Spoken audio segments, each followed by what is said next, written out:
Greetings and welcome to the channel. This is Mikhailov from Team Retrogue, where we like retro games and the devices that bring them to us. This handheld is the PlayStation Portal, a device made by Sony for one thing and one thing only: PS5 Remote Play. This device is not the best at handling the one thing it's supposed to be good at. It's a one-trick pony that costs $200. The touchscreen is not that responsive. This device is also impossible to find, and the only option to get one at time of recording is to pay a scalper on eBay. To me, paying almost $300 for a handheld that only does one thing is just a non-starter. So in this video, I'm going to go over some alternatives to the PlayStation Portal. Some of these alternatives meet the $200 price tag of the Portal. Some of them are a bit cheaper, but some are more expensive.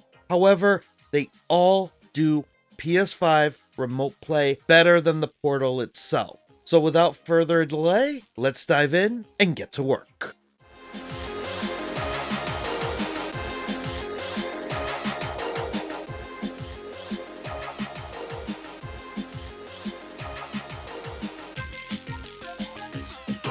We have a ton of ground to cover here, so I'm going to narrow this down to 3 categories.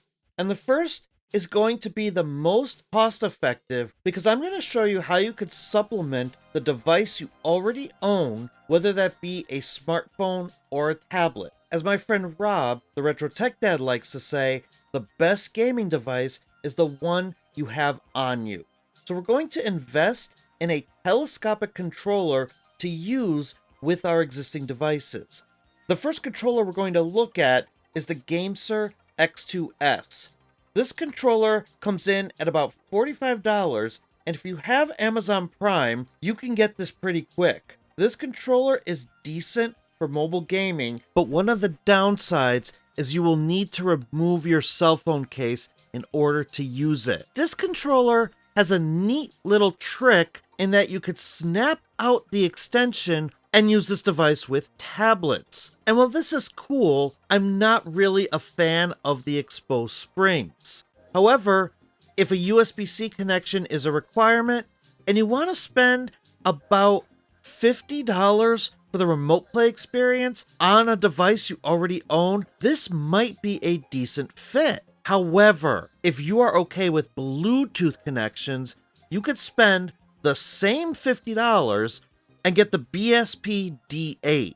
This is a Bluetooth telescopic controller that can extend to accommodate a tablet, but without exposing the springs. This provides a much sleeker look at the expense of having to use Bluetooth instead of USB-C. While you may not like a Bluetooth connection because it's another thing to charge and might not be as responsive as a direct connection, it increases the flexibility of devices you can use with the controller, and it also allows you to use your cell phone without having to take it out of its case. Now let's talk about how to go about setting up remote play on your phone or tablet of choice to go with these controllers.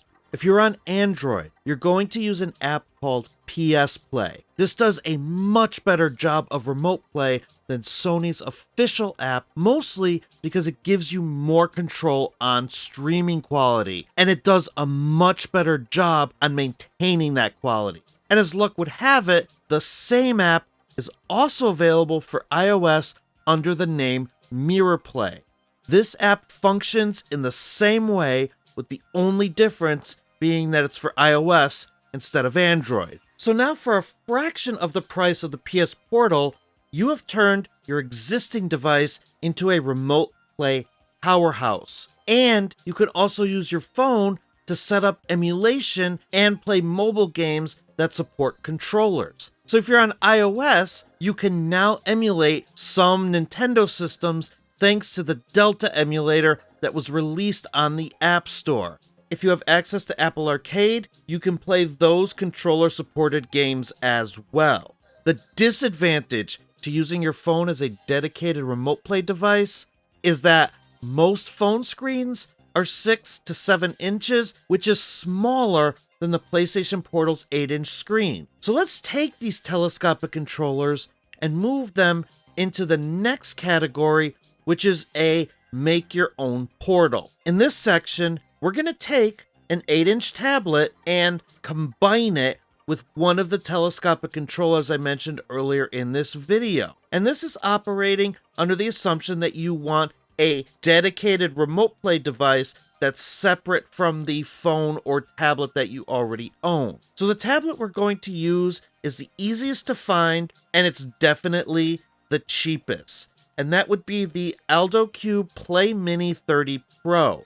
This is an 8-inch Android tablet that has a Helio G99 chip in it. This means that you'll be able to emulate up to GameCube and PS2 pretty reliably, and you'll be able to play most Android games as well. This tablet can be purchased on Amazon for $149, but you can also find it cheaper on AliExpress if you're willing to wait. If we pair this tablet with the BSP D8, you could get a much more capable remote play device for the same price as the PlayStation Portal.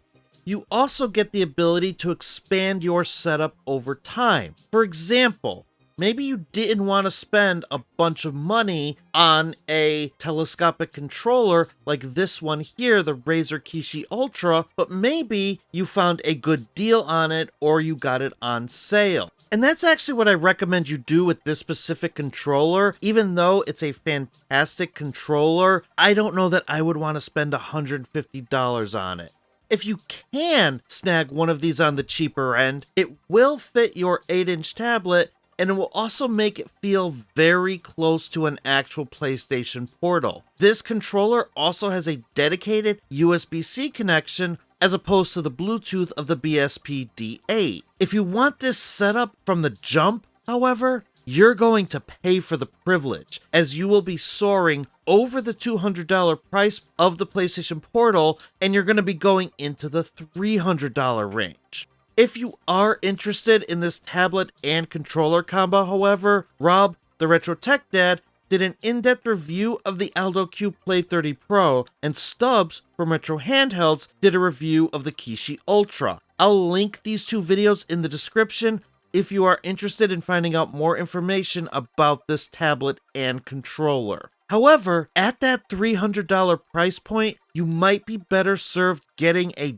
dedicated handheld device, which brings us to our third and final category. Let's also assume that you're willing to pay more than the $200 that the Portal costs in order to have a better experience. So let's start that journey with a look at the Ayn Odin 2, which has a starting price of $300. Like the other devices we have taken a look at, this is also Android-based, but it rocks a Snapdragon Gen 2 CPU. I did a review of this device, which I'll leave in the description. This will emulate pretty much anything that is available on Android, and it will do it very well. Add in some really phenomenal battery life, and you can remote play game or do any other type of gaming very exquisitely. If you were willing to spend $100 to get a PS Portal from a scalper on eBay, I'm here to tell you this device is going to give you a much more enjoyable experience as a dedicated handheld. And because it's a little bit smaller than a Portal, it will also work great as a travel device. However, let's say you want some PC games on hand saved to a hard drive. We're going to take a look now at the Steam Deck. Now, this handheld, keep in mind, is top tier. At the time of recording, you can get the LED model for as low as $349 and the OLED model starting at $549. If you don't mind certified refurbished, you can get the 256GB LED for as low as $319, which is only $20 more than the Ayn Odin 2 or the Alldocube with a Kishi Ultra. This device is a very solid remote play handheld utilizing Chiaki 4 Deck. And if you opt for the OLED model, you'll also have support for HDR.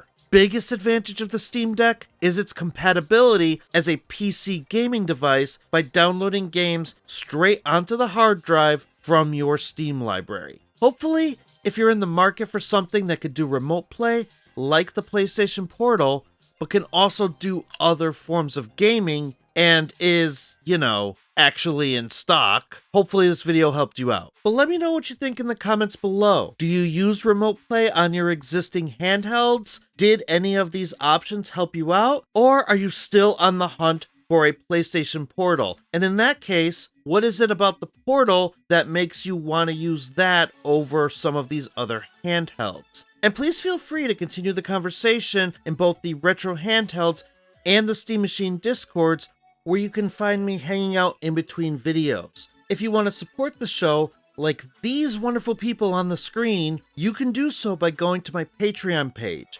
Links for all these places are in the video description. Plus, I'm going to have Amazon affiliate links for all of the products that I've mentioned today. I'm trying to actually become a permanent Amazon affiliate, but they will revoke that in a certain amount of time if I don't make a set amount of sales. So if you want to support the channel by purchasing any of the products that I mentioned using my affiliate links, I would very much appreciate it, but I'll also leave non-affiliate links as well. But that will do it for this video. Thank you so much for watching, and please be sure to like and subscribe if this video was helpful to you in any way. Every smash of that button helps the channel grow and allows me to get more content out to you. But until next time, bye for now, and don't stop believing.